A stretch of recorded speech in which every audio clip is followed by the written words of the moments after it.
explain the mental elements of motive. Mental elements of thoughts. Mental elements ಏನು ಅಂತಂದರೆ John salmon ಏನು ಹೇಳಿದ್ರು ಅಂತಂದರೆ motive ultimate interior motive ultimate ಆಗುತ್ತೆ ಒಂದು ಥಾಟಲ್ಲಿ. Motive is ultimate object in which an act is done. Motive is generally irrelevant in determining whether an act or omission is a ಥಾಟ್ or not.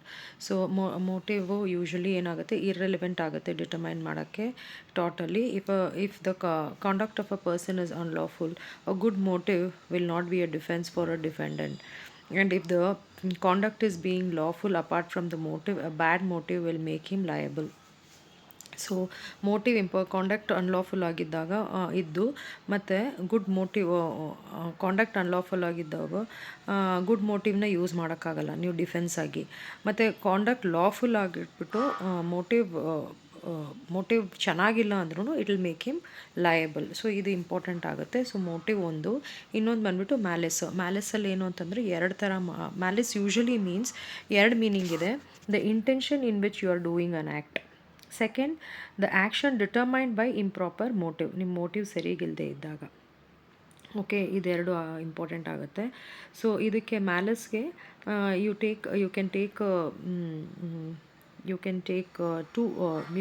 divide it into two parts. One is malice in law, malice in intention. So malice in law ಏನು ಅಂತಂದರೆ ಒಂದು wrongful act ಮಾಡಿ ಅನ್ಇಂಟೆನ್ಷನಲಿ ಮಾಡಿ without any cause ಮಾಡಿ. It means wrongful intent is assumed in case of unlawful act. So next in Shearer versus ಶೀಲ್ಡ್ಸಲ್ಲಿ ಏನಾಗುತ್ತೆ, it was observe ಒಂದು person ಒಬ್ಬರ ಮೇಲೆ ಇಂಜುರಿ ಮಾಡಿದಾಗ in contravention of law is not allowed to say he did. ಅದನ್ನು ನಾವು ಅವನು ಅನ್ಇಂಟೆನ್ಷನಲಾಗಿ ಮಾಡ್ದ, ಒಳ್ಳೆ ಮನಸ್ಸಲ್ಲಿ ಮಾಡ್ದ ಅಂತ ಹೇಳೋಕ್ಕಾಗಲ್ಲ. ಸೊ ಅವನು he is found to be guilty of malice ಅಂತ. Okay, and so for this ಇದನ್ನು ಓದ್ತೀನಿ ಈ ಕೇಸ್ನ, ಜಸ್ಟ್ ಒಂದು ಸತಿ ನೋಡ್ಕೊಳ್ಳಿ. In Shearer versus Shields it was observed that a person who inflicts an injury upon another person in contravention of law is not allowed to say that he did so in an innocent mind. ಅಂದರೆ ಒಂದು ತಪ್ಪು ಮಾಡಿಬಿಟ್ಟು ಅದು ನನಗೆ ಗೊತ್ತಿಲ್ದಿರ ಮಾಡಿಬಿಟ್ಟೆ ಅಂತ ಹೇಳೋಕ್ಕೆ ಬರಲ್ಲ, ಅವನು ಇಂಟೆನ್ಷನಲಿ ಮಾಡಿದೆ ಅಂತ ಹೇಳೋಕ್ಕೆ ಬರಲ್ಲ. So he is taken to know the law and he must act within the law. He may therefore be guilty of malice in law, although so far the state of mind is concerned he acts ignorantly, in that sense innocently. Next intention. Okay, ಇಂಟೆನ್ಷನಲ್ಲಿ ಏನು ಬರುತ್ತೆ ಅಂತಂದರೆ ಒಂದು case law ಬರುತ್ತೆ. ಯಾವುದು ಅಂದರೆ Wilkinson versus Downton. ಅಂದರೆ joke ಮಾಡ್ತಾರೆ, ಅವ್ರ ಹಸ್ಬೆಂಡ್ಗೆ ಆಕ್ಸಿಡೆಂಟ್ ಆಯಿತು ಅಂತ ಜೋಕ್ ಮಾಡ್ತಾರೆ. ಆದರೆ ಅದನ್ನು ಕೇಳಿ she becomes unconscious and goes and she gets shocked by the news and she becomes seriously ill.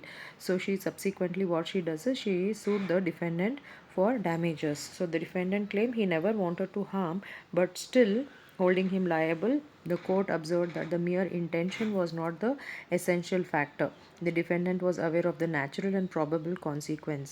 So idu ಇಂಟೆನ್ಷನಲ್ಲಿ ಎರಡು ಬರುತ್ತೆ. ಇಂಟೆನ್ಷನಲ್ ಥಾಟ್ ಅಂದರೆ assault, battery, assault, false imprisonment, trespass, ಇದು 4 ಬರುತ್ತೆ. ನೆಕ್ಸ್ಟು ಅನ್ಇಂಟೆನ್ಷನಲ್ ಥಾಟ್ ಅನ್ನೋದು ಬರುತ್ತೆ. Depending on the intention the ಥಾಟ್ can be divided into 2 categories: intentional thought, unintentional thought. So under intentional thought you have battery, assault, false imprisonment and trespass. So another one is unintentional thought. So here you can take the example of Wilkinson versus Downtown. So what is the intentional thought means?